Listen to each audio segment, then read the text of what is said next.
साथियों नमस्कार। भारत माता की जय। डॉक्टर विवेक का एक लेख राणा सांगा के ऊपर मिला था मुझे, जिसमें उन्होंने इस बारे में बताया था कि नमन है भारत माता के उन सपूतों को, उन योद्धाओं को, देश के लिए मर मिटने वाले उन रणबांकुरों को, जिनके कारण हम स्वयं को हिंदू कहने का अधिकार रखते हैं। यह उक्ति इतिहास के किसी भी चरण से सत्य स्थापित होती है। जब भी कोई हमारे वीर बलिदानियों के प्रति अनादर प्रकट करता है या उनके बारे में अनर्गल प्रलाप करता है तो हमारे रक्त में उबाल आना स्वाभाविक है। हालांकि हमारी मर्यादाएं हैं, हम संविधान से बंधे हैं, लेकिन संसद में खड़े होकर ऐसे संभाषण से समाज मर्माहत होता है। महाराणा सांगा जैसे वीर पराक्रम और शौर्य तेज से परिपूर्ण महानायक को गद्दार कहने पर कोई भी भारतीय तीखी प्रतिक्रिया जरूर देगा। राज्यसभा सांसद रामजी लाल सुमन का महाराणा सांगा को लेकर दिया गया बयान सिर्फ और सिर्फ राजनीति से प्रेरित है। यदि ऐतिहासिक तथ्यों को देखें तो यह कोरा झूठ है, सस्ती लोकप्रियता पाने का एक प्रयास है। महाराणा संग्राम सिंह अर्थात राणा सांगा राजनीतिक मोर्चे पर भी कुशल रणनीतिकार और राजपूत राजाओं और अफगानों को एकजुट कर मुगल के खिलाफ लड़ने वाले भारत के सम्राट थे। बाबर को बुलाने के लिए उनके द्वारा कोई न्योता कभी नहीं भेजा गया। सिर्फ वामपंथी इतिहासकार ही ऐसा कहते आए हैं। इसके चलते ही इस तरह का झूठा विमर्श खड़ा हुआ है, या यूं कहें कि झूठा विमर्श खड़ा किया गया है ताकि हिंदू समाज को नीचा दिखाया जा सके। ऐतिहासिक तथ्यों की बात करें तो सिर्फ बाबर ही सांगा के दूत का उसके दरबार में आने का दावा करता है। ऐसा विषय सिर्फ तुजू के बाबरी में मिलता है। मुंशी देवी प्रसाद ने इस पुस्तक का फारसी से हिंदी अनुवाद किया है।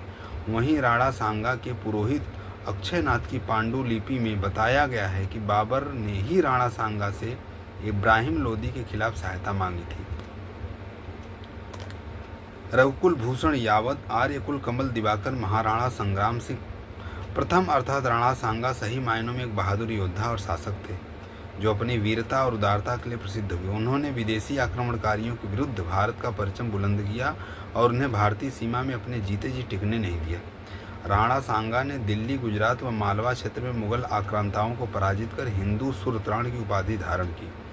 वे अपने समय में उत्तर भारत के सबसे शक्तिशाली राजा थे। उन्होंने आक्रांताओं के खिलाफ 100 से भी ज़्यादा युद्ध लड़े।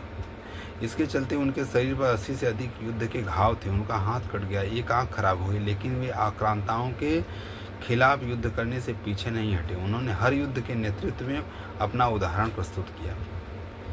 महाराणा सांगा को अपनी विरासत में ही पराक्रम मिला। उन्हें महाराणा हम्मीर सिंह प्रथम की विरासत मिली, जिसे विषम घाटी पंचानन कहा गया। उन्होंने दिल्ली के सुल्तान महमूद खिलजी को 6 महीना चित्तौड़गढ़ में कैद रखा था। इसके बारे में जानकारी सर जदुनाथ सरकार की पुस्तक भारत का सैन्य इतिहास में मिलती है। वह इस घटना का वर्णन करते हैं। उन्हें अपने पितामह कुंभा का प्रबल पराक्रम मिला, जिन्होंने अपने जीवन में कोई युद्ध नहीं हारा था। उन्होंने अपने पिता रायमल से अस्थायित्व कूटनीति सीखी, जिसने उन्हें प्रबल राजनीतिज्ञ और दुर्जय योद्धा बना दिया। उन्होंने राजस्थान, मध्य प्रदेश, उत्तर गुजरात और अमरकोट, सिंध, देरावर तक अपना साम्राज्य स्थापित किया था। राणा सांगा, जो कि जिनका जन्म 12 अप्रैल 1484 को चित्तौड़ में हुआ और निधन 30 जनवरी 1528 को हुआ, वे मेवाड़ के गुहिलोत सिसोदिया राजवंश के सबसे प्रबल प्रतापी शासकों में से एक थे। महाराणा संग्राम सिंह महाराणा कुंभा के बाद मेवाड़ के इतिहास के दूसरे महापराक्रमी सम्राट हैं। उन्होंने अपने शक्ति के बल पर मेवाड़ साम्राज्य का विस्तार किया और अपने शासनकाल में उत्तर भारत की सबसे प्रभुत्व शक्ति बने।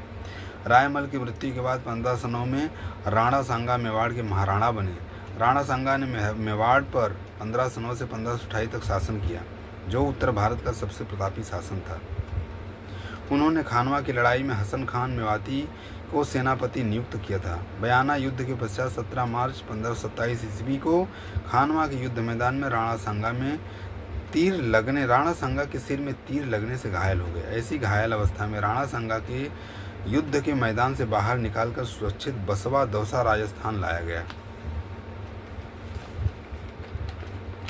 जो एक खतौली का जो एक युद्ध हुआ था, जिसमें कि खतौली की लड़ाई 1517 में इब्राहिम लोदी और मेवाड़ राज्य के महाराणा सांगा के बीच लड़ी गई थी। उसमें महाराणा सांगा विजयी हुए, परंतु इब्राहिम लोदी किसी तरह भागने में सफल रहा। यह एक निर्णायक युद्ध था जिसमें दिल्ली सल्तनत को भारी क्षति पहुंची थी। 1518 में सिकंदर लोदी की मृत्यु पर उसका पुत्र इब्राहिम लोदी दिल्ली सल्तनत में लोदी वंश का नया सुल्तान बना। उसके सामने सबसे बड़ी चुनौती मेवाड़ के महाराणा सांगा थे, जिन्होंने उसके पिता के काल में ही दिल्ली को मालवा और ब्रज के क्षेत्रों से बाहर कर दिया था। ऐसे में इब्राहिम ने मेवाड़ पर चढ़ाई की। राणा सांगा भी अपनी सेना लेकर चित्तौड़ से निकले और दोनों सेनाएं वर्तमान बूंदी के लाखेरी कस्बे के निकट खतौली में आमने सामने हो गई। इब्राहिम लोदी की सेना राजपूतों के हमले को झेल नहीं पाई और 5 घंटे तक चली लड़ाई के बाद सुल्तान और उसकी सेना के पांव उखड़ गए। एक लोदी राजकुमार को राणा सांगा ने गिरफ्तार कर लिया, जिसे एक समझौते के तहत रिहा किया गया। इस समझौते में राणा के हाथ आगरा से आगे दिल्ली के निकट के कुछ गांव लगे। इस युद्ध में राणा सांगा ने अपना बायां हाथ गंवा दिया और दाएं पैर में तीर लगने से वे जीवन भर लंगड़ा कर चले। इस युद्ध ने दिल्ली सल्तनत के अधिकतम संसाधन समाप्त कर दिए गए और इब्राहिम धनहीन होकर नाम मात्र का शासक रह गया। फिर भी उसे खतौली की विनाशकारी हार से उबरना था, तो उसने मेवाड़ पर हमला करने के लिए एक और बड़ी सेना तैयार की और धौलपुर के निकट बाढ़ जा पहुंचा। लेकिन एक बार फिर राणा सांगा की सेना ने उसे बिना प्रतिरोध के हरा दिया। इस प्रकार 1517 ईस्वी तक राणा सांगा उत्तर भारत के सम्राट बन चुके थे। बाबर को बुलाया कौन था, इसके विषय में एक संदर्भ था कि अफगानी इतिहासकार अहमद यादगार की पुस्तक तारीख़ सल्तनत अफगान के अनुसार दिल्ली में सुल्तान इब्राहिम लोदी सत्तासीन था। उसका चाचा दौलत खान लोदी पंजाब का सूबेदार था। सुल्तान ने अपने चाचा को दिल्ली बुलाया। इस पर चाचा दौलत खान लोदी खुद नहीं गया और अपने बेटे दिलावर खान को भेजा। दौलत खान की इस नाफरमानी से सुल्तान इब्राहिम लोदी चिढ़ गया और अपने चचेरे भाई दिलावर खान को उसे गिरफ्तार करने का आदेश दिया। दिलावर वहां जाने से जान बचाकर भागा और लाहौर आकर अपने पिता को इसकी सूचना दी। दौलत खान जानता था कि सुल्तान उसे नहीं बख्शेगा। ऐसे में इब्राहिम लोदी को दिल्ली की गद्दी से उतारकर उस पर कब्जा करना ही एक रास्ता बचा था जो दौलत खान और उसके बेटे को बचा सकता था। दौलत खान लोदी ने तत्काल अपने बेटे दिलावर खान और आलम खान को बाबर से मुलाकात करने के लिए काबुल रवाना किया। उस समय बाबर काबुल में अपने बेटे कामरान के निकाह की तैयारी में व्यस्त था। दिलावर खान ने काबुल में पहुंचकर चारबाग में बाबर से मुलाकात की। बाबर ने उससे पूछा, तुमने सुल्तान इब्राहिम का नमक खाया है तो ये गद्दारी क्यों कर रहा है। इस पर दिलावर खान ने जवाब दिया कि लोदियों के कुनबों ने 40 साल तक दिल्ली की सत्ता संभाली है, लेकिन सुल्तान इब्राहिम लोदी सभी अमीरों के साथ बदसलूकी करता है। उसने 25 अमीरों को मौत के घाट उतार दिया है, किसी को फांसी पर लटकाकर तो किसी को जलाकर मार डाला है। अब सभी मीर उसके दुश्मन बन गए हैं और उसकी खुद की जान खतरे में है।